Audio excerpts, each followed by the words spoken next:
Learning and Fatigue by Ohidur. 1. The learning process.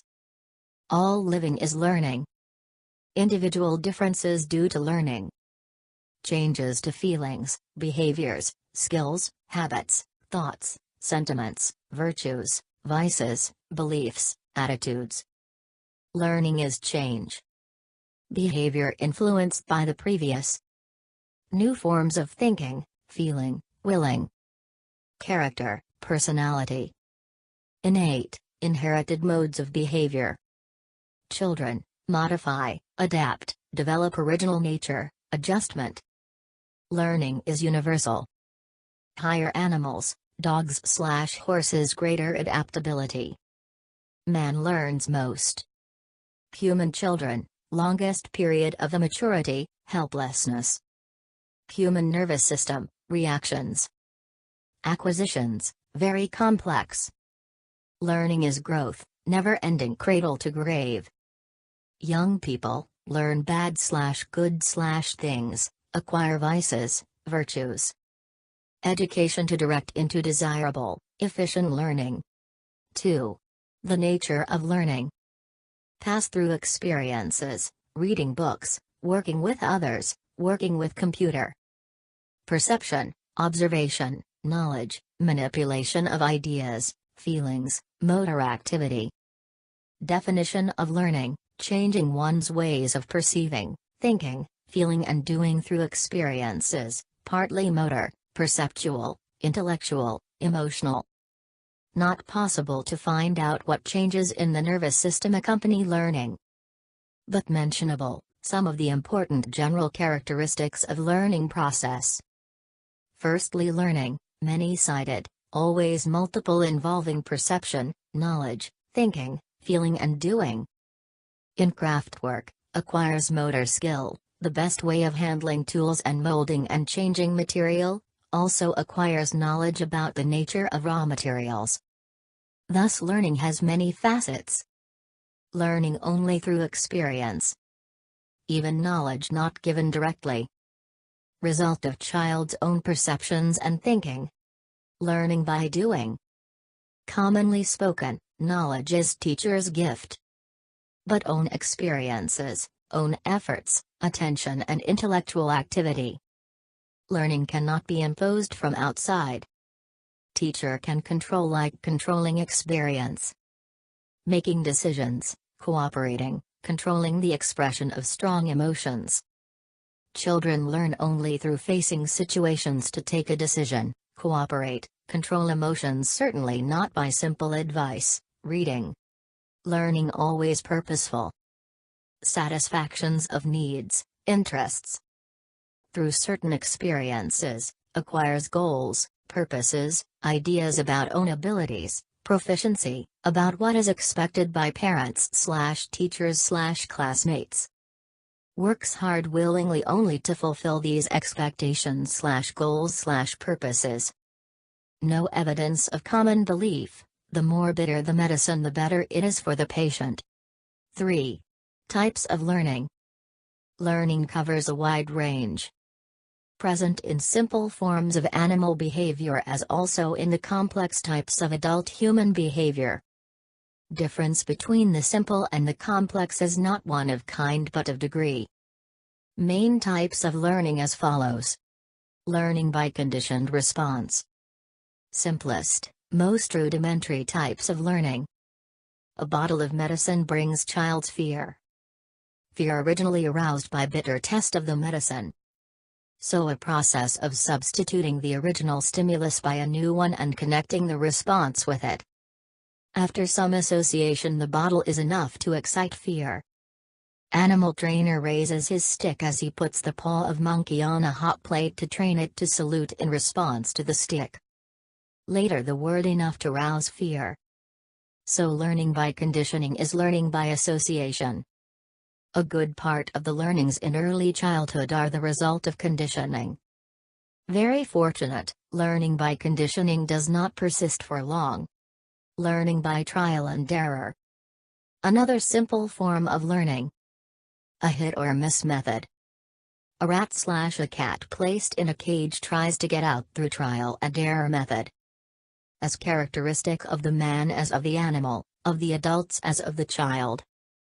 The baby learning to eat with a spoon, to walk or put on shoes, the adult learning to drive a car, to play tennis or give a knot to his tie, the rat trying to get into a tiffin box, the dog learning to open a gate or the cow getting over a fence into a green field, are all following the method of trial and error. They try one way, then another and then still another till they hit upon the right course. Random movements not eliminated at once. First many, then some, and at the end proceed straight to the goal without any error. Improvement gradually takes place through repetition. Although very common method but not economical. Slow/tiresome/aimless. Needs a far greater energy and time than higher types of learning. But chief method of man in the race towards civilization, trying out devices/principles/methods in discovering and building up the vast storehouse of modern knowledge, industry. Learning by blundering, by trying something either succeeding or failing. Learns by doing, through activity and self-direction. A very effective manner of learning actually living through experiences. Presence of goals, purposes, drives, motives, stimulates the process of learning. To sum up, the learner has a motive, the motive leads to varied types of activity trying various types of responses, later rewarded with success, and the satisfaction and the responses not leading to success are discarded. Learning by insight. Some animals, especially men, learn in fewer trials. They use sense along with motor activity. Learning by perceiving the relationship in the scene and understanding the situation. Woodworth, learning by observation because insight implies some penetration into the true nature of things. Thorndike, a cat did not profit by watching another cat getting out of the cage. On the contrary, Woodworth, a chimpanzee having learned to use a stick, then, fits two sticks properly to reach the banana. Learning by imitation. Children copy both important, trivial characteristics of adults. An important way of learning among human beings, certain birds like parrots and animals. Nightingales imitate to learn singing, if brought up alone, cannot do so. 4. Animal and human learning. Comparison of animal, human learning, better understanding of the learning process. Firstly, trial and error method is common. Tunedly, rewards, punishments are strong incentive, household pets in particular. Children learn better if interested. 3. Readily, build habits, show progressive improvements. Lastly, profit by experience of similar situations in the solution of new problems. If tackled amaze, cage once, manipulate the second more rapidly. But most animals learning confined to sensory motor responses. Animals only employ trial and error, but man even uses language and verbal aids in fixing details. His imagery helps plan, visualize. Generalizes on the basis of his past experience and obtain general principles for future guidance. Imitation very vital only to human learning. 5. The laws of learning. Thorndike, 3 laws among animals, men. 1 St. law, law of exercise. Use, disuse. If repeated, prompt/easy/definite. Reread lessons a number of times to master. Play music tune repeatedly to play accurately, easily. Repetition, drill fix facts, activities. Skill in games/music/craft/typing is gained by constant exercise, practice. Practice for being perfect? The law of exercise. The law of repetition. The law of use. Most common law and widely used in both life, education. But lack of practice weakens the quality of learning. I am sorry, I am out of practice, common apology during tennis/diving/swimming/rowing. if not used/repeated/exercised for long, tends to be forgotten. Learn, retain by use. Forget by disuse. Known as the law of disuse. Forgetting is largely the result of disuse. Use, disuse, two aspects of the law of exercise. Mere practice, repetition not enough, must be qualified by interest. 2nd, the law of readiness. If ready, learn more quickly, effectively. Readiness, preparedness for a task, half the battle. If not ready, rather annoying. Woodworth, mindset for preparatory attitude. Class is wasted if not made students ready. Wise teacher, exploit a solar eclipse, death of a greater statesman, earthquake shock, railway accident to teach very useful facts of history/geography/industry. Moments of mental alertness are valuable opportunities for directing learners' interest, effort into desirable channels. 3rd, the law of effect. Activities accompanied by a feeling of pleasure, satisfaction are more ready, effectively learned than activities unpleasant, annoying. Feeling plays an appreciable part and all factors are subordinated to this law. Trial and error needs incentive seeking satisfaction. Repetition without motivation is ineffective. Readiness not possible without interest. Pleased about achievement, felt satisfaction will spur to learn if succeeded in a task, solving a problem, meeting a situation. Success leads to further success, failure a forerunner of further failures. The system of rewards, punishments in schools is based on this law. Patterns of behavior rewarded are fixed, otherwise eliminated. Should never associate good, useful things with something annoying. 6. Efficiency in learning. By good working conditions, by fresh air, light, comfortable surrounding, health, equable temperature, absence of distractions like noise, worry and fatigue. Besides, vigorous application, concentration of attention, habits of hard work at a fixed time. Interest, attention are equally necessary, spring from strong motives and desires. To learn effectively, desire, intention to learn and also form definite aims, ideals stimulating to achieve greater heights. Principles as learning by doing and spaced periods of practice. Common experience in learning after a period of satisfactory progress, then an interval of little or no improvement. Such periods of stagnation are called plateaus. Plateaus appears if interest slackened, weakened or a limit of progress reached. Then need of consolidation before future effort can be made. But plateau discourage the learner and prevent steady progress. Found much more frequently in complex skills. Best way to overcome by a judicious distribution of work and rest periods. Rest periods help avoid fatigue and provide opportunities for assimilation.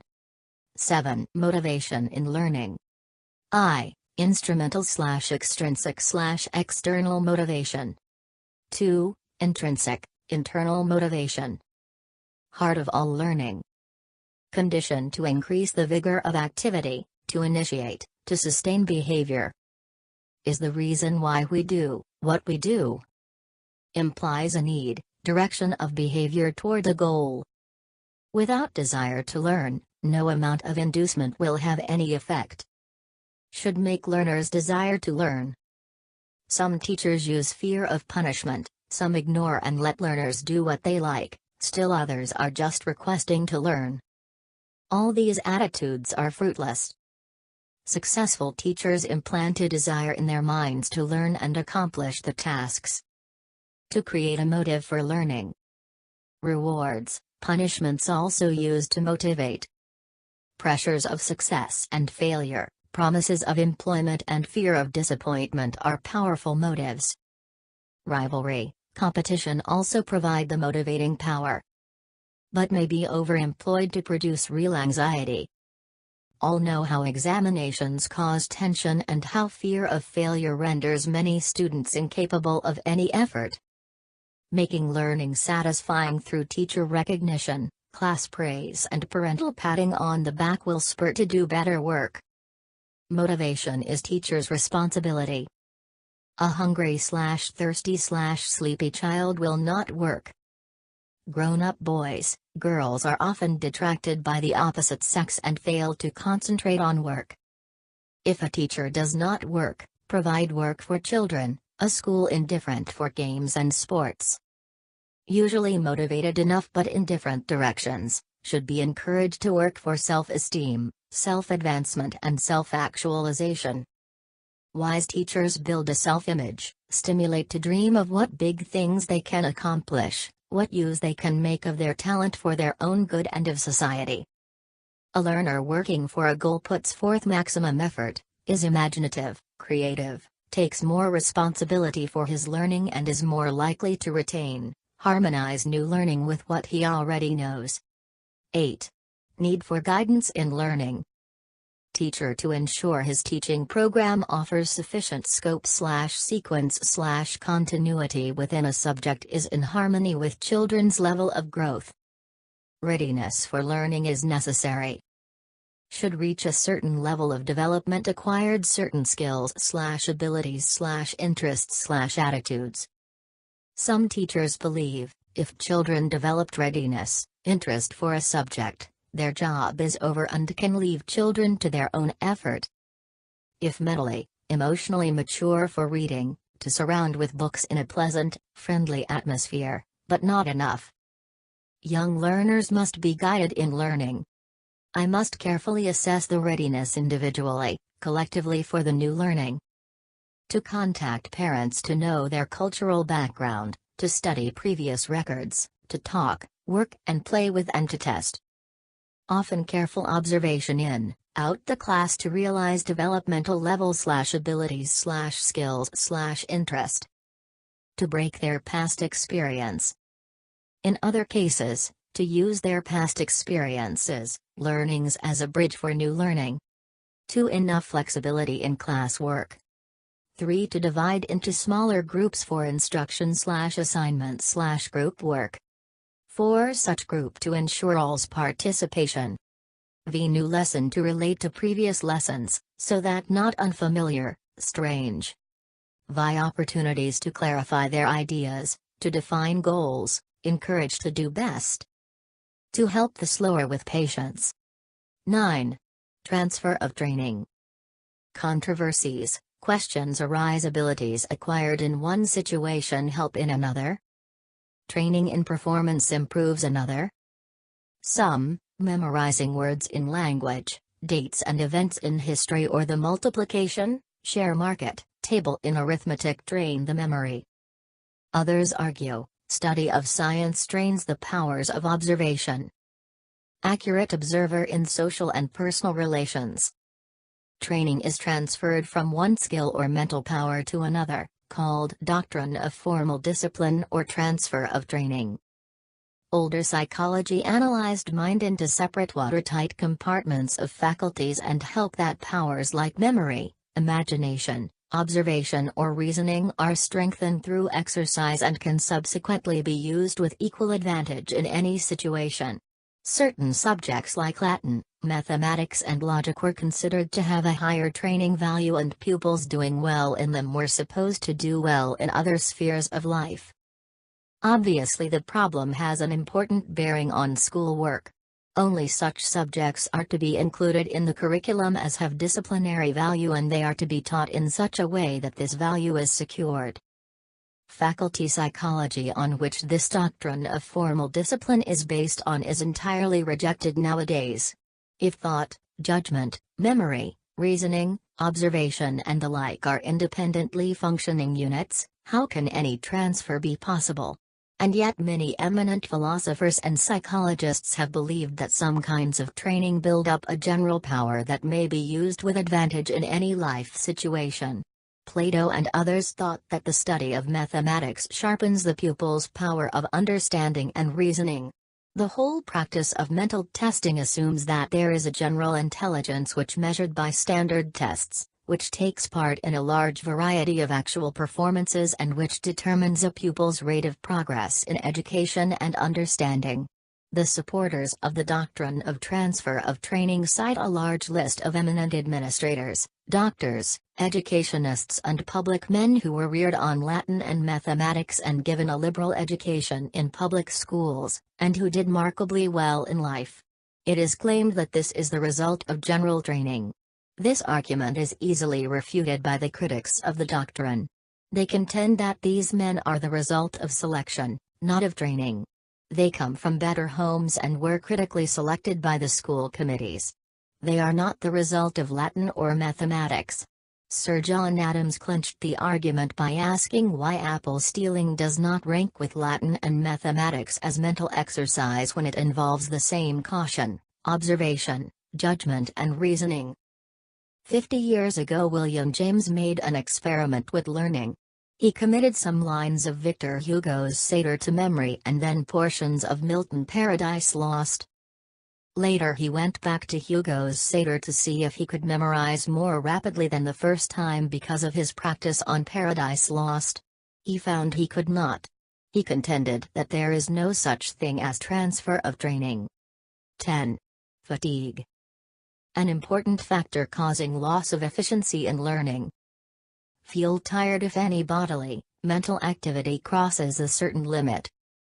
Efficiency depends on fresh air, good health, strong motives, clear aims, intense interest. Absence of any hampers efficiency. Even when all but fatigue are present, fatigue prevents attention, reduces the output and hampers learning. Many parents, teachers naively believe, children never get tired, exhausted. Quite incorrect. Contrarily, children get much more readily tired. To find out what causes fatigue. What steps necessary if fatigue comes on? Confusion between fatigue and a state of mind, only lack of interest, a general annul, boredom. Change of occupation often cures. -2 kinds, mental, bodily.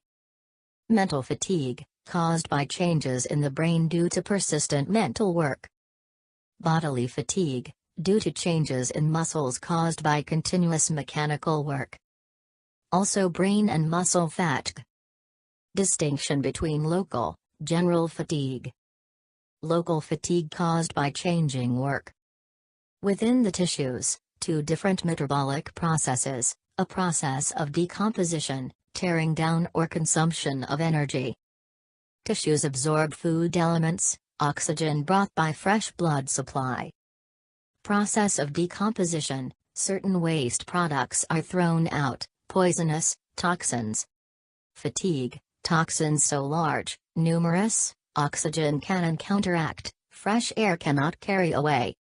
Physiological explanation of fatigue. Activity continued rapidly, more energy consumed than built up. Process of repair slower than tearing down. More toxins thrown off. Capacity for function reduced in the organism.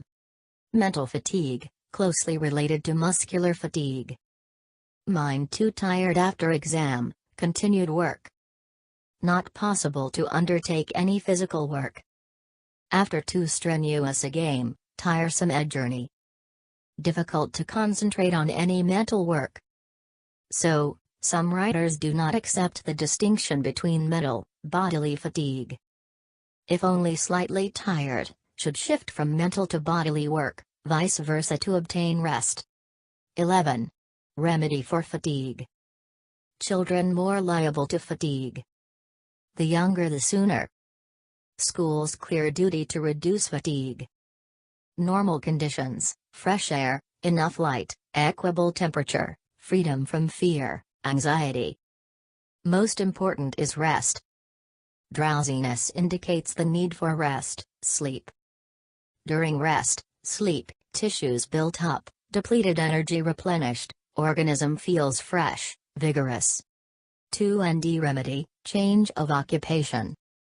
Local fatigue, using different activities gives rest to the tired parts.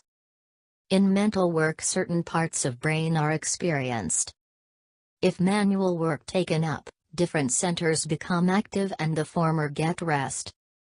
Gandhi/Stalin/Churchill, many-sided activities, shifted readily from one to another. 3. Ridley, strong interest cures fatigue. Interest, a great dynamic force in life, work. If an abiding interest in the work cultivated, real fatigue and the sense of tiredness from mental exertion can be avoided at a very considerable extent. Genuine interest in success makes students study sacrificing all comfort, luxury for approaching exams. Presence of interest, a powerful factor in dissipating fatigue. Fourthly, nourishing food helps recover from fatigue. Milk/fruits/food containing sugar are especially useful. Tea/coffee/cocoa remove fatigue for a time. Many schools introducing midday refreshments. Many people have short meals at regular intervals to avoid fatigue. Fifthly, quick, rapid performance within certain limits is less tiring than slow, lockstep work. Amount of gasoline consumed by automobiles due to traffic congestion, jam is considerably greater than driving at a greater speed on an open, free road. Speedboat consumes more if run faster, though while too slow like traffic congestion, consumes more. So rapid performance is less tiring than slow work because of longer duration. Mostly because in quick work, better a judgment and the possibility of obstacles, distractions either completely or considerably minimized. But should not force to excessive performance beyond capacity. Lastly, should get used quick work by building up habits. Unfamiliar, new work more tiring as not acquired proficiency yet. Habits diminish fatigue of body/mind by dispensing with random, preparatory movements, effortful attention, by giving mechanical facility in behavior and by ensuring greater speed. 12. Fatigue in the school. As children more quickly tired, shorter class periods, more frequent pauses. Many teachers change subjects. But expenditure of energy, refreshment, relief is only psychological, not physiological. Tunedly, desirably frequent changes from intellectual to manual work. Agility exercises/gardening/craft work/drawing/music/language/mathematics/history. Classes in different rooms. Monotony to be avoided through variety. A happy place with beautiful and cheerful surroundings. 3. Ridley, mathematics, exercises in recitation are more fatiguing than drawing, poetry. An urgent need in framing daily timetable. Such subjects to place earlier in the day. Easiest subjects at the close of the day. Fourthly, if continuous work required but within the capacity of the learner. Periods of relaxation should be permeated and the rate of work not to be forced. Lastly, individuals differ in the capacity for work. Some tired much sooner than others. Teacher to look out for symptoms of fatigue and to understand, worry, fear are powerful causes of fatigue. Should infuse a spirit of cheerfulness, freedom in learning. Thanks for watching. Please subscribe to my channel.